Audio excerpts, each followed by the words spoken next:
وكفى والصلاة والسلام على سيد الرسل وخاتم الأنبياء. اللهم صل على سيدنا ومولانا وملجأنا ومأوانا وخطيبنا وأديبنا محمدا. أما بعد، أعوذ بالله من الشيطان الرجيم. بسم الله الرحمن الرحيم. محمد رسول الله والذين معه صدق الله مولانا العظيم. إن الله وملائكته يصلون على النبي يا أيها الذين آمنوا صلوا عليه وسلموا تسليما. اللهم صل على سيدنا ومولانا محمد وعلى آل سيدنا ومولانا محمد وبارك وسلم. الصلاة والسلام عليك يا سيدي يا رسول الله وعلى آلك وصحابك يا سيدي یا حبیب اللہ. کر دے بند.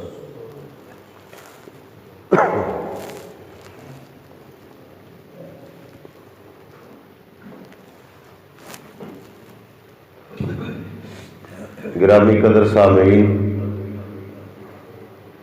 آج ماشاءاللہ جمعۃ المبارک کا مقدس دن ہے. غالباً یہ چوتھا جمعہ شریف ہے جس میں تاجدار صداقت افضل الخلق بعد الانبیاء جناب سیدنا صدیق اکبر رضی اللہ تعالی عنہ کے فضائل اور مناقب بیان کریں گے، اور آئندہ جمعے میں انشاءاللہ واقعہ معراج کو شروع کیا جائے گا، کیونکہ یہ آخری تاریخیں ہیں جمادی الثانی کی، اور اس کے بعد جو مبارک مہینہ آ رہا ہے وہ رجب المرجب شریف کا ہے، جس میں سرکار مدینہ صلی اللہ تعالی علیہ وآلہ وسلم کا واقعہ معراج بیان کرنے کا شرف حاصل کیا جاتا ہے. تو سیدنا صدیق اکبر کے فضائل اور مناقب تو زندگی بھی گزر جائے ختم نہیں ہوتے، اس لیے کہ وہ سرکار کے پہلے یار ہیں، حضور کے پہلے محب ہیں، سرکار کے پہلے صحابی ہیں. آپ کا مقام و مرتبہ بیان سے باہر ہے. قرآن میں آپ کا ذکر ہے، حدیثوں میں آپ کا ذکر ہے، اقوال بزرگان دین میں آپ کا ذکر ہے، آثار صحابہ میں آپ کا ذکر ہے. تو لہذا اس نیت سے آپ سماعت فرمائیں کہ صدیق اکبر کے ذکر خیر کی بدولت، ان کے ذکر کے وسیلے سے اللہ تعالی ہماری نیک مرادیں پوری فرمائے، کیونکہ مقام و مرتبہ ان کا بہت زیادہ ہے. جیسا کہ آپ کو علم ہے، انبیاء کے بعد جن کا مقام ہے وہ سیدنا صدیق اکبر ہے. یار غار نبوت بھی انہیں کہا جاتا ہے، اور مزار کا ساتھی بھی انہیں کہا جاتا ہے، وفادار نبوت بھی انہیں کہا جاتا ہے، جن کے بارے میں حضور فرماتے ہیں میں نے دنیا میں سب کے احسان کے بدلے دے دیے، صدیق اکبر کے احسان کا بدلہ قیامت کو خدا ہی دے گا. اپنا تن من دھن قربان کرنے والے کا نام سیدنا صدیق اکبر ہے. حضور کی ذات میں فنا ہونے والے کا نام سیدنا صدیق اکبر ہے۔ بہت سارے عنوانات و موضوعات اور بہت سارے حوالے ہیں آپ کا ذکر کرنے کے لیے، چونکہ وقت جمعہ شریف کا کم ہوتا ہے، اس لیے ہمیں اختصار کے ساتھ ذکر کرنا پڑتا ہے۔ سیدنا صدیق اکبر کا ذکر کرنے سے اللہ کے محبوب فرش پہ خوش ہوتے ہیں اور خدا عرش پہ خوش ہوتا ہے۔ عشق رسول کے حوالے سے آپ کو دیکھا جائے، عشق رسول کے حوالے سے سیدنا صدیق اکبر کو اگر دیکھا جائے تو آپ منفرد نظر آتے ہیں۔ صداقت کے حوالے سے دیکھا جائے آپ منفرد نظر آتے ہیں۔ شجاعت کے حوالے سے دیکھا جائے آپ منفرد نظر آتے ہیں۔ مجاہدہ اور جرأت و بے باکی، جرأت و بصالت کے حوالے سے دیکھا جائے تو آپ منفرد نظر آتے ہیں۔ یعنی حضور نے اپنا رنگ جس پہ چڑھایا اسے صدیق اکبر کہتے ہیں۔ جس طرح کے برخوردار یہ غار کے واقعے کی طرف نشاندہی کر رہا تھا اپنی اس منقبت میں، تو یہ ایک معمولی بات تو نہیں کہ غار کے اندر اس اژدہا کے ڈنگ کو برداشت کرنا اور پھر ہلنا بھی نہیں تاکہ حضور کی نیند میں خلل نہ آئے۔ یہ بہت بڑا کمال ہے اور یہ آپ کے بہت بڑے عشق اور محبت کی دلیل ہے کہ اپنا پاؤں اس کے منہ میں دے دیتے ہیں، باہر آنے کی اسے جرأت نہیں ہوتی۔ تو یہ شان صدیق ہے، آپ کا عشق ہے، آپ کی محبت ہے کہ میرا تن من دھن مدنی پہ قربان ہو جائے اور حضور کو کچھ نہ ہو۔ جس نے مال حضور کو دیا، جس نے جان حضور پر کے لیے پیش کی، اور جس نے اپنا گھر بار وطن سب کو چھوڑ دیا لیکن حضور کی محبت کو نہ چھوڑا، اسے صدیق اکبر کہتے ہیں۔ اور ہمارا جو سنی لوگ ہیں، ہم تو ہر اس چیز سے محبت کرتے ہیں جس چیز سے حضور نے محبت کی ہو۔ ہاں جی، ابو بکر صدیق وہ ہیں جن سے حضور نے بھی پیار کیا ہے، رسول کائنات نے محبت کی ہے۔ صحابہ فرماتے ہیں کہ مسجد میں جب لوگ بیٹھے ہوتے تھے، توجہ ہے آپ کی، مسجد میں جب آپ کے صحابہ جلوہ گر ہوتے تھے، مسجد میں جب صحابہ کرام حاضر ہوتے تھے اور دلبر سرور ساقی کوثر بھی وہاں جلوہ فرما ہوتے تھے، تو کسی صحابی کی نظر ادباً حضور کے چہرے پر اٹھتی نہیں تھی، وہ بالکل خاموشی کے ساتھ اس انداز میں بیٹھے ہوتے تھے جس طرح سروں پر پرندے بیٹھے ہوں کہ اگر تھوڑا سا بھی ہلا جائے تو پرندے اڑ جائیں گے۔ اس انداز میں باادب ہو کر خاموشی کے ساتھ دربار رسول میں بیٹھا کرتے تھے۔ مگر دو صحابی ایسے تھے جو حضور کو دیکھتے تھے اور نبی ان کو دیکھتے تھے اور دونوں آپس میں مسکراتے تھے۔ ان میں سے جناب فاروق اعظم اور جناب صدیق اکبر، یہ دونوں حضور کو دیکھتے تھے اور مسکراتے تھے، سرکار ان کو دیکھتے تھے اور مسکراتے تھے۔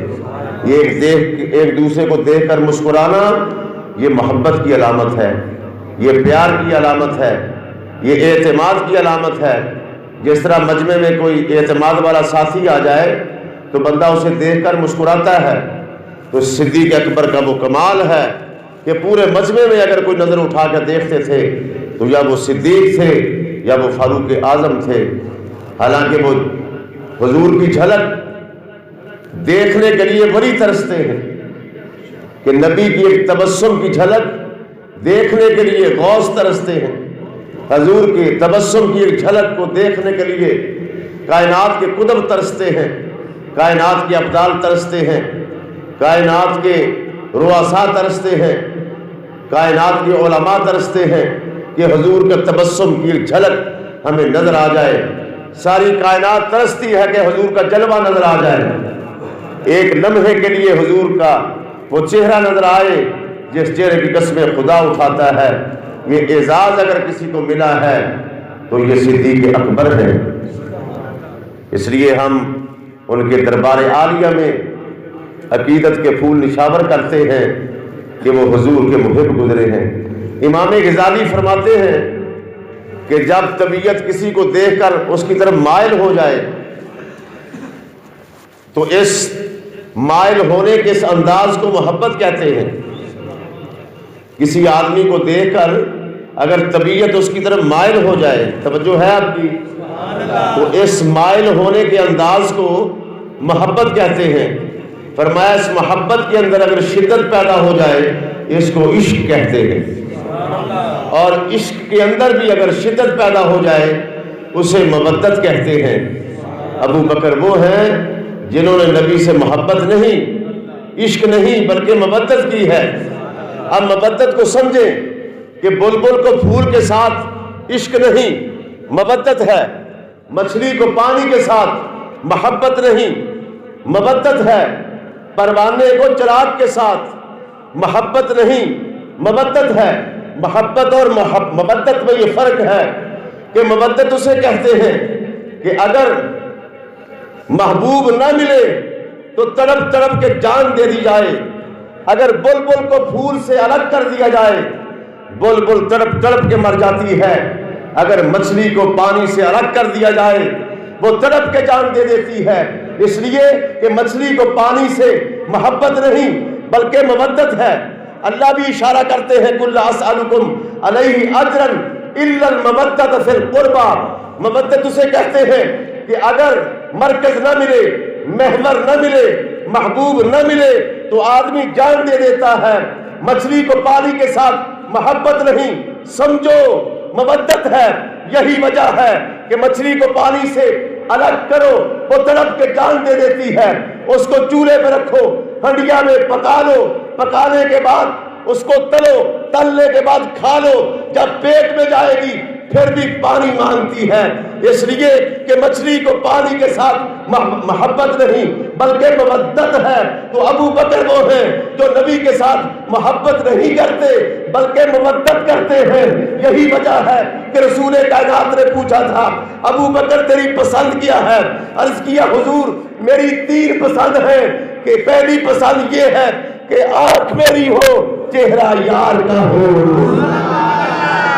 آنکھ میری ہو چہرہ آپ کا ہو، مال میرا ہو، قدم آپ کے ہو، بیٹی میری ہو، گھر آپ کا ہو۔ تو ابو بکر وہ ہیں جنہیں حضور کے ساتھ مودت ہے۔ یہی وجہ ہے کہ جب آپ غار میں گئے سانپ نے ڈسنے کی کوشش کی کہ پاؤں کو ہٹائے تاکہ میں مدنی کی زیارت کروں، لیکن یہ یار غار نے ثابت کیا ہے کہ عشق اسے کہتے ہیں، محبت اسے کہتے ہیں، مودت اسے کہتے ہیں کہ اپنے تن من دھن کے ساتھ یار پہ قربان ہو جایا کرے۔ صدیق اکبر نے پوری کائنات کی عاشقوں کو یہ پیغام دیا ہے کہ جان جاتی ہے تو چلی جائے، مال جاتا ہے تو چلا جائے، وطن جاتا ہے تو چلا جائے، مگر محبوب نہ جائے۔ محبوب کی مودت کو اپنے دلوں میں جاگزی رکھو، یہ سبق صدیق اکبر نے دیا ہے۔ اور حضور نے پھر اس یار غار کو، اس وفادار کو یہ مقام دیا ہے۔ مسجد میں صحابہ بیٹھے تھے، توجہ رکھنا، مزہ لو مزہ، روحیں مزہ لے رہی ہے۔ مسجد نبوی ہے، مدینہ شہر ہے، حضور کا ظاہری زمانہ ہے، تمام پروانے بیٹھے ہیں، حضور بھی بیٹھے ہیں۔ لوگوں منظر کیسا ہوگا کہ آپ مجھے دیکھیں میں آپ کو دیکھوں، قربان ان لوگوں کے جاؤں جو حضور کو دیکھتے تھے اور مدنی لجپال ان کو دیکھتے تھے۔ مسجد کا ماحول ہے، صحابہ جلوہ گر ہیں۔ رسول کائنات نے ایک سوال کیا کہ تم میں کون ہے جو جناب ابراہیم کے سینے کو دیکھنا چاہتا ہے؟ توجہ نہیں کی آپ نے؟ تم میں کون ہے جو ابراہیم خلیل اللہ کے سینے کو دیکھنا چاہتا ہے؟ اب ان کو دنیا سے گئے ہوئے تو ہزاروں برس گزر چکے تھے۔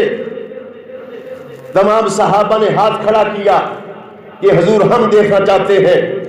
صدیق اکبر نے بھی ہاتھ کھڑا کیا۔ حضور نے فرمایا آپ ہاتھ نیچے کریں۔ آپ نے ہاتھ نیچے کیا۔ دوبارہ پھر مدنی نے سوال کیا تم میں کون ہے جو ابراہیم کے سینے کو دیکھنا چاہتا ہے؟ تمام صحابہ نے ہاتھ کھڑا کیا، ہاتھ کھڑے کر کے بتایا کہ حضور ہم دیکھنا چاہتے ہیں۔ ابو بکر صدیق نے بھی ہاتھ کھڑا کیا، مدنی نے فرمایا کہ آپ ہاتھ نیچے کریں۔ تیسری مرتبہ پھر اسی طرح ہوا تو آپ نے فرمایا، چونکہ وہ صحابہ تھے، انہوں نے یہ نہیں کہا کہ ابراہیم کو گئے ہوئے تو ہزاروں برس گزر چکے ہیں، آپ ابراہیم کا سینہ کیسے دکھا سکتے ہیں؟ ان کا یہ یقین تھا، ایمان تھا کہ جو رب کا یار زمین پہ کھڑے ہو کر ہمیں جنت دکھا سکتا ہے، وہ ابراہیم کا سینہ بھی دکھا سکتا ہے۔ توجہ رکھیں، ان کا یہ ایمان تھا، وہ آج کے دور کا منکر تو نہیں تھا جو یہ کہتا کہ آپ کیسے دکھا سکتے ہیں۔ ان کا ایمان اور یقین تھا کہ اگر حضور چاہے تو ابراہیم کا سینہ ہمیں دکھا سکتے ہیں۔ جب یہ پورا سکیچ بنا تو آپ نے فرمایا، ابو بکر اٹھو، ایمان کے ساتھ سنیں، پوری طرف کے ساتھ سنیں، یہ معمولی مقام نہیں۔ صدیق اکبر کو پیغمبر نے اٹھایا، فرمایا چبوترے پہ کھڑے ہو جاؤ۔ صدیق اکبر چبوترے پہ کھڑے ہو جاتے ہیں، فرمایا اپنا کرتا اتار دو، اپنی قمیض اتارو۔ جب آپ نے کرتا اتارا تو رب کے یار نے کہا، جو چاہتا ہے کہ میں ابراہیم کے سینے کو دیکھوں وہ میرے ابو بکر کے سینے کو دیکھ لے۔ یہ مقام صدیق کو میں نے نہیں دیا، یہ مولوی نے نہیں دیا، یہ آپ نے نہیں دیا، یہ سکولر نے نہیں دیا، یہ محدث نے نہیں دیا، یہ مفسر نے نہیں دیا، یہ سنی نے نہیں دیا۔ یہ مقام اگر ابو بکر کو دیا ہے، مل کے کہہ دو رب کے یار نے دیا۔ حضور نے فرمایا فابو بکر نذیر ابراہیم، کہ ابو بکر میرے ابراہیم علیہ السلام کی نذیر ہے۔ جب یہ آپ نے فرمایا ابو بکر کے سینے کو دیکھو، یوں سمجھ لینا کہ ہم نے ابراہیم علیہ السلام کے سینے کو دیکھ لیا ہے۔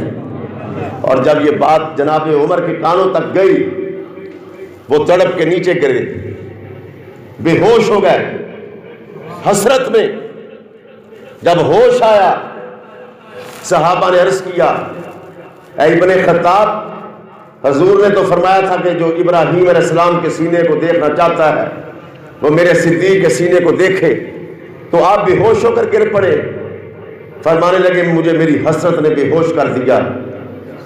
آگے فاروق کا جملہ سنو، فرمانے لگے اے کاش میں ابو بکر کے سینے کا بال ہوتا، میں صدیق اکبر کے سینے کا بال ہوتا۔ اور وہ عمر کہہ رہے ہیں جو خود مراد پیغمبر ہے، وہ عمر کہتے ہیں جس کو خود نبی نے مان کے دیا ہے، وہ عمر کہتے ہیں جس کے بارے میں تیرے اور میرے نبی نے فرمایا کہ اگر میرے بعد کوئی نبی ہوتا تو دستار نبوت خدا عمر کے سر پہ لگا سجاتا۔ وہ عمر جس کے سائے سے شیطان بھاگتا ہے، وہ عمر یہ کہتے ہیں کہ اے کاش میں ابو بکر کے سینے کا بال ہوتا۔ تو مقام صدیق کیا ہے؟ ابھی بھی لوگوں کی زبان سبحان اللہ کے لیے نہیں کھلی، تو اس زبان کو کرنا کیا ہے؟ جو خدا کے ذکر پہ نہ کھلے، خدا کے یار کے ذکر پہ بولے نا، ہے جی، اور چگلی کے لیے تو بولے، گپے لگانے کے لیے تو بولے، سارا دن بولے، دکان پہ بولے، بازار میں بولے، جو نبی اور نبی کے یاروں کے ذکر پہ نہ بولے۔ اس زبان کو کیا کرنا ہے؟ زبان بنائی ہی مصطفیٰ کے لیے گئی ہے، زبان بنائی ہی آپ کے یاروں کے ذکر کے لیے گئی ہے۔ اور یہ بات یاد رکھیں، یہ پورے کا پورا مقام مرتبہ اگر صدیق اکبر کو ملا ہے، یہ دربار رسول کی برکت ہے، یہ حضور کے دربار کی برکت ہے۔ تو یہ وہ ابو بکر ہے جس کے سینے کو میرے نبی نے ابراہیم کے سینے سے تشبیہ دی ہے۔ وجہ اس کی یہ ہے، علماء نے لکھا کہ ابراہیم چونکہ اللہ کے خلیل ہیں اور ابو بکر مصطفیٰ کے خلیل ہیں۔ پھر سنیے، ابراہیم علیہ السلام کے سینے سے میرے پیغمبر نے، دلبر نے، سرور نے، ساقی کوثر نے شافی معاشر نے، آفتاب نبوت نے، مہتاب رسالت نے، آبرو صداقت نے، صدر بزم حسینہ نے عالم نے، امام الانبیاء نے، امام الرسول نے جناب ابو بکر کے سینے کو جناب خلیل اللہ کے سینے سے تشبیہ دی ہے۔ ہر آنکھ میری طرف رہے، دھیان میری طرف رہے، محبت میری طرف رہے، التفات میری طرف رہے۔ آؤ تمہیں عشاق صحابہ کی ریڈیائی لہروں پر براڈ کاسٹ کر کے میں ابو بکر کے ذکر سے تیرے سینے کو جلا بخشوں۔ میرے آقا نے فرمایا اس سینے کو دیکھو، یہ ابراہیم کے سینے کی مثل ہے۔ رب کعبہ کی قسم، ایک ابو بکر کی وہ شان ہے جو مولوی بیان کرے، ایک وہ شان ہے جو خطیب بیان کرے، ایک وہ شان ہے جو ابو بکر کی یاد بیان کرے، ایک وہ شان ہے جو سکالر بیان کرے، ایک وہ شان ہے جو عمر بیان کرے، ابو بکر کی ایک وہ شان ہے جو جناب عثمان بیان کرے، ابو بکر کی ایک وہ شان ہے جو تابی بیان کرے، ایک وہ شان ہے جو اوتاد بیان کرے، ابو بکر کی ایک وہ شان ہے جو اختاب بیان کرے، ابو بکر کی ایک وہ شان ہے جو ابدال بیان کرے، ابو بکر کی ایک وہ شان ہے جو جہان بیان کرے، ابو بکر کی ایک وہ شان ہے جو خود مصطفیٰ بیان کرے۔ جس کی عظمت کو، جس کی رفت کو، جس کے کمالات کو، جس کے حسن کو، جس کے جمال کو، جس کے کمال کو، جس کی صورت کو، جس کی سیرت کو، جس کے کردار کو، جس کے کریکٹر کو، جس کے کیریئر کو، جس کی خلوت کو، جس کی جلوت کو، جس کے دنوں کو، جس کی راتوں کو، جس کے مدینے میں آنے کو مصطفیٰ خود سراہتے ہیں، تعریف کرتے ہیں۔ جسے نبی سراہے اسے ہم سراہتے ہیں، جسے نبی چاہے اسے ہم چاہتے ہیں، جس کا نبی ذکر کرے اس کا ہم ذکر کرتے ہیں۔ تو پتہ چلا کہ ابراہیم کے سینے سے صدیق کے سینے کو تشبیہ پیغمبر نے اس لیے دی ہے کہ ابراہیم خدا کے خلیل ہیں، ابو بکر مصطفیٰ کے خلیل ہیں، اور خلیل اللہ کو خدا نے امامت دی ہے، ابو بکر کو مصطفیٰ نے امامت دی ہے۔ توجہ رکھیں اور وہ معلومات وافر مقدار میں اپنے سینے میں بند کریں۔ آپ سنی ہیں، سنی کسے کہتے ہیں؟ جو نبی کے صحابہ کو بھی مانے، نبی کی آل کو بھی مانے۔ توجہ رکھیں، سنی کسے کہتے ہیں؟ جو نبی کے صحابہ کو بھی مانے، نبی کی آل کو بھی مانے۔ ہم اہل سنت و جماعت ہیں، ہم اندھے نہیں کہ صرف نبی کی آل کو مقام بیان کریں، نبی کے صحابہ کو چھوڑ جائیں، نہیں۔ ہم خوش قسمت ہیں سنیوں کہ تمہاری دونوں آنکھیں روشن ہیں، دونوں آنکھیں روشن، ایک ہاتھ میں نبی کے یاروں کا دامن، انشاءاللہ سبحان اللہ کی، ایک ہاتھ میں نبی کے یاروں کا دامن، دوسرے ہاتھ میں نبی کی آل کا دامن۔ ہم مذہباً یتیم نہیں، ہمارا یہ دعویٰ ہے کہ نبی کے یار بھی برحق، نبی کی آل بھی برحق۔ جو علی کو چھوڑے وہ بھی مرتد، جو صدیق کو چھوڑے وہ بھی مرتد۔ ہم ابو بکر کی صداقت کے قائل ہیں، مل کے کہہ دو علی کی شجاعت کے قائل ہیں۔ ہمارا یہ اعلان ہے کہ ابو بکر صداقت میں اعلیٰ، علی شجاعت میں اعلیٰ۔ توجہ رکھیں، ہمارا یہ ایمان، مسلک، نظریہ، فکر، مذہب، سوچ ہے، اور یہ ہماری سوچ نہیں، یہ قرآن نے ہمیں دی ہے، محمد کے فرمان نے ہمیں دی۔ ہم ابو بکر کی صداقت کے قائل، علی کی شجاعت کے قائل ہیں۔ ہم دونوں کو اپنا امام سمجھتے ہیں، ہم دونوں کو اپنا رہبر سمجھتے ہیں، ہم دونوں کو اپنا فضل سمجھتے ہیں، ہم دونوں کو اپنا قبلہ سمجھتے ہیں۔ ابو بکر کی صداقت میں توجہ رہے، دونوں ہمارے امام، جسے ابو بکر کے ذکر سے تکلیف ہو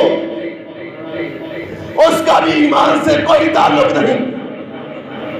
جو علی کے نام سے چڑھ جائے اس کا بھی ایمان سے کوئی تعلق نہیں. وجہ یہ ہے کہ ابو بکر کی صداقت میں محمد عربی کا کمال ہے, علی کی شجاعت میں بھی محمد عربی کا کمال ہے. دونوں کو فیض میرے نبی کا ملا ہے, دونوں کو فیض مصطفیٰ کا ملا ہے, دونوں کو فیض امام الانبیاء کا ملا ہے, دونوں کو حضور نے چمکایا ہے, دونوں اسی شمع کے پروانے ہیں, دونوں اسی شمع کے پروانے ہیں. اور یہ ابو بکر وہ ہیں حضور کے وصال کا جب وقت قریب آیا, سنو, صحابہ نے مسجد نبوی کے ساتھ ان کے مکانات ملے ہوئے تھے.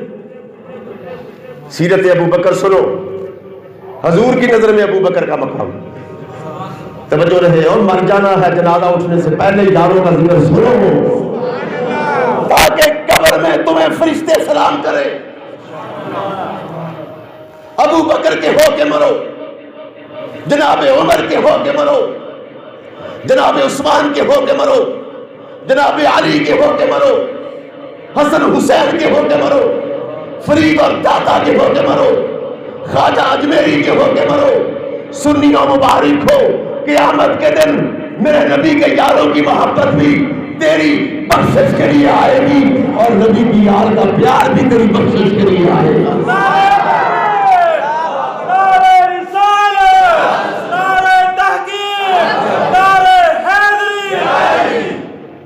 واہ ابو بکر, تیری قسمت کے قربان جائیں. مسجد کے ساتھ مکانات ملے ہوئے تھے. اس وقت حضور کی مسجد کے ساتھ نبی کے یاروں کے مکانات متصل تھے, ملے ہوئے تھے. انہوں نے چھوٹے چھوٹے دروازے مسجد کی طرف کھول رکھے تھے کہ جب حضور حجرے سے آئیں ہم حضور کی زیارت کریں. سمجھے بات کو؟ یعنی مسجد کے ساتھ تمام صحابہ کے مکانات ملے ہوئے تھے, اور چھوٹے چھوٹے روشن دان, کھڑکیاں مسجد کی طرف انہوں نے کھولی ہوئی تھی, صرف اس لیے کہ ہر وقت وہاں بیٹھے رہتے تھے کہ دل پر حجرے سے باہر آئے مسجد میں تو ہم کھڑکیوں سے حضور کو دیکھ لیں. یعنی اتنا بھی انتظار انہیں گوارا نہیں تھا کہ حضور کو صرف مصلی پہ ہم دیکھیں. وہ چاہتے تھے حضور گھر سے نکلے تو زیارت ہو جائے. سبحان اللہ کی چھال لائے. تو وصال کا جب حضور کا وقت قریب آیا, شان ابو بکر سنے, آپ نے آرڈر دیا تمام صحابہ کے لیے جنہوں نے اپنے مکانات کے روشن دان مسجد نبوی کی طرف کھولے ہوئے تھے, میرے رسول نے حکم دیا کہ تمام روشن دان بند کر دیے جائیں سوائے ابو بکر کے. کھڑکیاں بند کر دو, روشن دان بند کرو, مگر میرے ابو بکر کا روشن دان کھلا رہے. آقا اس میں راز کیا ہے؟ فرمایا راز یہ ہے کہ یہ میرا یار چاہتا ہے کہ آنکھ میری ہو, چہرہ محمد کا ہو. اور میرے نبی نے اس طرف کی لاج رکھی, فرمایا یار آ جا, قبر میں بھی میرے ساتھ لیٹ جا, کیونکہ تیرا یہ اشتیاق ہے, تیرا یہ شوق ہے, تیری یہ طلب ہے کہ میں ہر وقت یار خدا کے یار کو دیکھوں, مصطفیٰ کو دیکھوں. تو آ جا, دنیا میں بھی دیکھتا رہے. بدر میں دیکھا, احد میں دیکھا, حنین میں دیکھا, غاروں میں دیکھا, بازاروں میں دیکھا, خلوت میں دیکھا, جلوت میں دیکھا, مکے میں دیکھا, مدینے میں دیکھا, حنین میں دیکھا, احد میں دیکھا, راتوں کو دیکھا, سلاموں میں دیکھا, نمازوں میں دیکھا, سحری میں دیکھا, افطاری میں دیکھا, روزے میں دیکھا, روزے میں دیکھا, مسجد میں دیکھا, کعبے میں دیکھا, پہاڑوں پہ دیکھا. اللہ کے نبی نے فرمایا وہ تو میرے بغیر رہتا نہیں, تو آ جا, پھر میرے روزے میں بھی آ جا, تجھے ساتھ سلا دیتا ہوں, جی بھر کے دیکھتا رہ. جب روزے کے بعد اٹھے گا اس وقت بھی تیری انگلی میں پکڑوں گا, حشر میں بھی دیکھتا رہ, اور صراط میں بھی دیکھتا رہ, میزان میں بھی دیکھتا رہ. یہ واحد شخصیت ہے جس نے میرے نبی کو اتنا دیکھا ہے کہ نبی کی پوری امت میں جتنا صدیق نے محمد کو دیکھا ہے اور کسی نے نہیں دیکھا. یہ ابو بکر کی آنکھ ہے جس نے دل کھول کے نبی کو دیکھا ہے. ہاں جی، تحریروں کو پڑھا ہے. ادھر دیکھیں، جب غار میں حضور ابو بکر کی گود میں لیٹے ہوئے تھے، امام غزالی نے اور بڑے بڑے علماء نے یہ نقشہ کھینچا اور عاشقوں کو تڑپا کے رکھ دیا. عاشقوں کی بات ہے نا، مردوں کی بات تو ہے نہیں. مردے تو کسی مقام پہ چلتے نہیں، وہ تو ہوتے جو مردے ہیں. یہ دل مردہ دل نہیں ہے، اسے زندہ کر دوبارہ. دل مردہ دل نہیں ہے، اسے زندہ کر دوبارہ. علم و دین بن کے سن، ممتاز قادری بن کے سن. وہ محبت جو تیرے سینے میں رب نے نبی کے یاروں کے لیے رکھی ہے، اسے استعمال کر کے سن. بلال کی طرح سن، اویس کی طرح سن، تاکہ جب قیامت کے دن ہو ہم کہہ سکیں مالک ہمیں عبادت پہ ناز نہیں، تیرے نبی کے یاروں کی محبت پہ ناز ہے.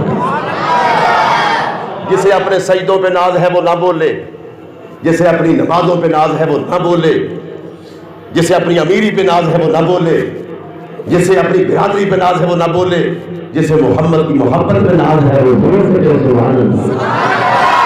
ابو بکر تیرا آئیڈیل، ابو بکر تیرا امام، ابو بکر تیرا کعبہ، ابو بکر تیرا امام ہے.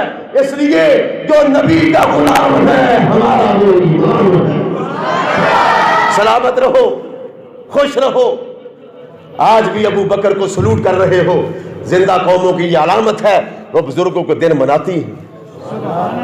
زندہ قوموں کی یہ علامت ہے، وہ اپنے بزرگوں کے دن مناتی ہے. اب دیکھیں حضور نے فرمایا صلی اللہ علیہ وآلہ وسلم، ہم غار کا وہ علماء نے نقشہ کھینچا، حضور لیٹے تھے گود میں.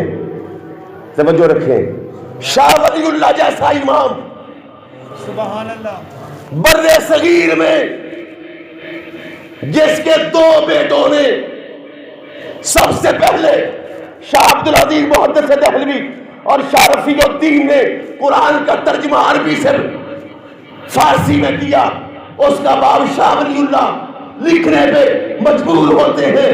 وہ کہتے جب حضور غار میں ابو بکر کی گود میں سو رہے تھے تو معلوم ہو رہا تھا کہ محمد عربی کی گود، سبحان اللہ، صدیق اکبر کی گود، سنو صدیق اکبر کی گود، پھر سنو صدیق کی گود ریل بن چکی تھی، محمد کا چہرہ قرآن بن چکا.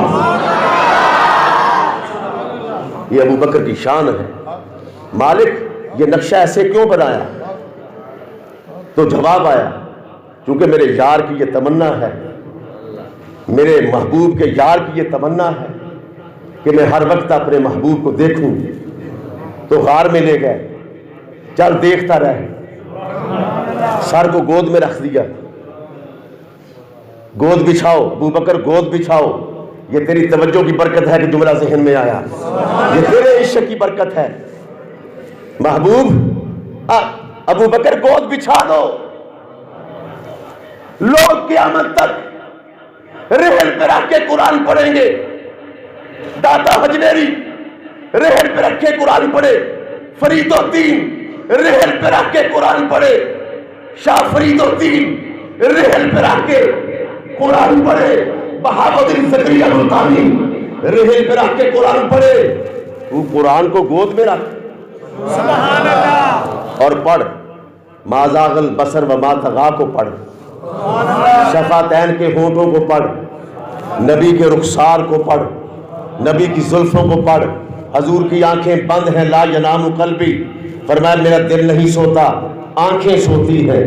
آنکھیں خدا کے یار نے بند کی. یہ ذرا سوچو تو صحیح کیا مقام ہوگا. غار میں 3 نہیں 2 ہیں. ثانی اثنین قرآن بول اٹھا. جس شخصیت عظیمہ کے لیے رب کا قرآن نغمہ سرا ہو جائے، اسے ابو بکر کہتے ہیں۔ قرآن سوچو، قرآن نقشہ کھینچتا ہے، آخر حضور گود میں ہے، کوئی معمولی بات تو نہیں۔ قرآن نے نقشہ کھینچا، اذ اخرجہ الذین کفروا ثانی اثنین، ثانی اثنین۔ خدا کہتا ہے بتاؤ کائنات کو کہ امام الانبیاء جیسی شخصیت عظیمہ اکیلی غار میں ہے، دوسرا یار ہے۔ فرمایا جی بھر کے دیکھ لو۔ ساری اثنین رو رہے تھے، سامنے ڈسا، روئے، آنسو آئے۔ تیرے بچوں کو یہ واقعہ یاد، میں جھلکی دے کے آگے جانا چاہتا ہوں، قلت وقت کے پیش نظر میں وسعت نہیں دے سکتا موضوع کو۔ آنسو آئے، حضور کے چہرے پہ گرے۔ دلیل سنو، جو بندہ بھی دنیا میں یہ کہے کہ میں ابو بکر کو نہیں مانتا، جو بندہ بھی کہے، کتابیں دکھانے کی ضرورت نہیں، لڑنے کی ضرورت نہیں، پسٹل نکالنے کی ضرورت نہیں، گریبان پکڑنے کی ضرورت نہیں، اسے صرف اتنا پوچھو کہ ابو بکر جب غار میں روئے تھے سانپ کی وجہ سے، آنسو آئے تھے، تو آنسو گرے کہاں تھے؟ یہ پوچھو اس سے، وہ کہیں گے حضور کے چہرے پر۔ اور یہ منطق بھی یہی کہتی ہے کہ چونکہ گود میں سر میرے نبی کا تھا، تو اللہ اللہ، اور آنسو جب آئے تو چونکہ ہر کام اللہ کی طرف سے ہے، اللہ نے فرمایا ابو بکر کے آنسو روٹ میں دوں گا، ادھر نہیں جانا۔ آخر گودی میں سید الانس والجان ہے، آخر گود میں آمنہ کا در یتیم ہے، جس کا نام مردوں کو بھی جگا دیتا ہے وہ پیغمبر، جس کے لیے پوری کائنات کو خدا نے سجایا، وہ گود میں ہے۔ آنسو کو روٹ خدا نے دیا، داڑھی پہ آؤ، نیچے جاؤ، اب سیدھے پیغمبر کے رخسار پہ جاؤ۔ آپ سے میں سوال کرتا ہوں، کوئی گندی چیز، کوئی مکروہ چیز، کوئی قابل نفرت چیز، پھر سنو جو کہ بندے پڑھے لکھے ہیں، کوئی مکروہ چیز، کوئی قابل نفرت چیز اللہ نے نبی کے قریب آنے دی؟ زور سے کہو، اللہ گواہ ہو جائے، فرشتے گواہ ہو جائے، کوئی قابل نفرت چیز نبی کے قریب آنے دی؟ جب تم میں سے کوئی میرا دوست ہو تو وہ میرے لیے برا نہیں سوچتا تو یہ خدا کا محبوب ہے۔ اگر ابو بکر غلط ہوتے تو خدا اپنے یار کو مطلع کر دیتا کہ اس کو ساتھ مت رکھو، یہ آپ کا دشمن ہے۔ نہیں نہیں، خدا تو مزے لینے کے بیان کرتا ہے، ساری رسمیں ایکہما فی اللہ۔ تو حضور کا آنسو سنو، حضور کا چہرہ پاک ہے، اور میں نے کتابوں میں پڑھا کہ یہ جو مکھی ہے آپ کے جسم پر بھی بیٹھتی ہے، میرے جسم پر بھی بیٹھتی ہے، حضور کے جسم پر بھی بیٹھتی ہے۔ نہ حضور کے جسم کا سایہ ہے، ہمارا سایہ بنتا ہے، حضور کے جسم کا سایہ نہیں۔ علماء نے اپنے اپنے انداز میں اس کی تشریح لکھی ہے کہ حضور کا سایہ کیوں نہیں تھا۔ ایک عالم نے کمال کیا، فرمانے لگے خدا نے اپنے یار کے جسم کا سایہ اس لیے نہیں بنایا کہ چونکہ سایہ زمین پر دراز ہوگا تاکہ کسی کے قدم میرے یار کے سائے میں نہ جائے، تو خدا اپنے یار کے سائے کو بھی ہر قسم کے قدم سے محفوظ رکھنا چاہتا ہے۔ ابو بکر اگر غلط ہوتا تو اس کا آنسو نبی کے یار کے چہرے پہ گرتا۔ بتاؤ، آنسو بھی پاک، نبی کا چہرہ بھی پاک، ابو بکر بھی پاک، مصطفیٰ بھی پاک، چہرے پہ آنسو آئے، حضور نے آنکھیں کھولی، پوچھا مالک یا ابا بکر، ابو بکر کیوں روتے ہو، کیا ہوا؟ وہ جس کو حضور پوچھے کیوں روتے ہو، ہائے ہائے، جسے حضور پوچھے مالا کا یا ابا بکر، یہ عربی زبان ہے چونکہ حضور کی، اس میں مزہ آتا ہے، مالا کا یا ابا بکر، کیوں روتے ہو؟ یہ آنکھوں میں آنسو کیسے، یہ آنکھوں پر آنسو کی کناری کیسے سجائے بیٹھے ہو؟ مالا کا یا ابا بکر کیوں روتے ہو؟ حضور ڈس لیا ہے سانپ نے۔ فرمایا ادھر کرو کہ شفا کا خزانہ تیرے پاس ہے، مشکل کشا پیغمبر تیرے پاس ہے، حاجت روا پیغمبر تیرے پاس ہے، مشکلوں کی چابی رکھنے والا پیغمبر نبی رسول تیرے پاس ہے۔ کائنات تیری دشمن ہوتی ہے تو ہو جائے، اے ابو بکر میں محمد بھی تیرا ہو چکا ہوں، خدا بھی تیرا ہو چکا ہے۔ نعرہ رسالت، نعرہ حیدری، نعرہ تحقیق، خلفائے راشدین صاحب۔ آخری جمعہ ابو بکر کے فضائل پر، اس مہینے کا آخری جمعہ صدیق کے مناقب پر، فضائل نبوی پر ایک آخری بات سنیں۔ اوے کڑی کڑی کی کڑی نو ویکھدا ہے، سبحان اللہ، دو گھڑیاں یار دے نام لا دے۔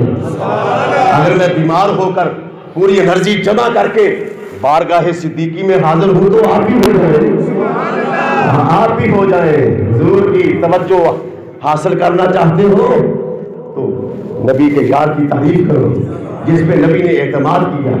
لوگوں، وہ 6 سال کی بچی سبحان اللہ، جب ابو بکر نے دیکھا کہ میرے نبی رنج میں ہیں، طبیعت ملول ہے، خطیت الکبریٰ کا انتقال ہو گیا، تو ابو بکر نے کھڑے ہو کر عرض کیا مار بھی تیرا، جان بھی تیری، 6 سال کی بچی بھی یار تیرے نکاح میں دے دیتا۔ معمولی بات ہے، 55 سال کی حضور کی عمر ہے اس وقت، اور 6 سالہ بچی سیدہ عائشہ صدیقہ رضی اللہ تعالی عنہ سلام اللہ علیہا، اور 9 سال کی عمر میں رخصتی کر دی۔ جملہ سنیں، میں مانتا ہوں علی کی بارات سبحان اللہ، نبی کے دروازے پہ جاتی ہے۔ سمجھے نہیں میں کہاں گیا؟ علی کی بارات دروازہ رسول پہ، نبی کی بارات دروازہ صدیق پہ۔ کوئی دلیل نہیں، کوئی لڑائی نہیں، کوئی مناظرہ نہیں، کوئی جھگڑا نہیں، کسی پر حدف تنقید نہیں، نہ میں اس کا قائل ہوں۔ اس کا جواب تو مجھے، علی کی بارات نبی کے دروازے پر، سبحان اللہ، اور سمجھو سیدہ فاطمہ کا نکاح جو ہوا، علی کی بارات، ہائے ہائے، علی علی علی کہو، مشکلیں حل ہوتی ہیں۔ یہ میرا چونکہ موضوع نہیں، علی کی بارات نبی کے دروازے پر، نبی کی بارات ابو بکر کے دروازے پر۔ جب قیامت کا دن ہوگا، حضور اگلی علی کی پکڑیں گے، مالک علی میرا داماد ہے۔ قیامت کو ابو بکر دربار الہی میں عرض کریں گے کہ محمد میرے داماد ہے۔ صدیق اکبر کو عام شخصیت نہ سمجھو، یہ میرے نبی کا وہ صحابی ہے۔ یارو کمال ہو گئی۔ تو مجھ سے پوچھو نورانی صاحب اللہ ہم پہ راضی ہے کہ نہیں، میں آپ سے پوچھوں یار اللہ پتہ نہیں راضی ہے کہ نہیں۔ ہم کہتے ہیں مالک تو راضی ہو جا، آپ کہتے ہیں مالک تو راضی ہو جا۔ ایک مرتبہ ٹاٹ کا لباس پہن لیا نبی کے یار نے، اور یہاں کانٹے لگا لیے بٹن کی جگہ پہ۔ جبریل، آخری جملہ، جبریل تڑپ کے دربار رسول میں آتے ہیں، کہتے ہیں یا رسول اللہ اللہ کا سلام کہو، اللہ کا سلام کہو ابو بکر کو، اور اس سے کہو کہ اللہ کہتا ہے کہ اپنے یار سے پوچھ اس حالت میں مجھ سے راضی ہے۔ نہیں سمجھ سکے، نہ میں سمجھا سکا۔ لوگ کہتے ہیں کہ اللہ راضی ہے کہ نہیں، یہ نبی کا وہ یار ہے، یہ خلیفۃ و بلا فصل وہ شخصیت ہے، یہ امام صحابہ وہ شخصیت ہے کہ تمام مسلمان جمع کرو، ایک ولی کا مقابلہ نہیں، تمام ولی جمع کرو، ایک غوث کا مقابلہ نہیں، تمام غوث جمع کرو، ایک قطب کا مقابلہ نہیں، تمام اقطاب جمع کرو، قطب مدار کا مقابلہ نہیں، قطب مدار جمع کرو، تمام تابی کا مقابلہ نہیں، تمام تابی جمع کرو، ایک تابی کا مقابلہ نہیں، وہ سارے تابی جمع کرو، ایک صحابی کا مقابلہ نہیں، سارے صحابہ جمع کرو، صدیق اکبر کا مقابلہ نہیں۔ یہ وہ ابو بکر ہیں جن کو 169 کی جامع مسجد کے سامعین نے خراج عقیدت پیش کر کے حضور کی توجہ کو حاصل کیا ہے۔ دعا فرمائیں قیامت کے دن اللہ ہم سب کا حشر ان کے ساتھ کرے، ان کا دامن ہو، ہمارے ہاتھ ہو، ہم کہیں گے مالک ہمیں نمازوں پہ، روزوں پہ، تلاوت پہ ناز نہیں، اگر ناز ہے تو تیرے محبوب کے غلاموں کے ہم غلام تھے۔ اللہ سب کو سلامت رکھے، آمین۔ وآخر دعوانا الحمدللہ رب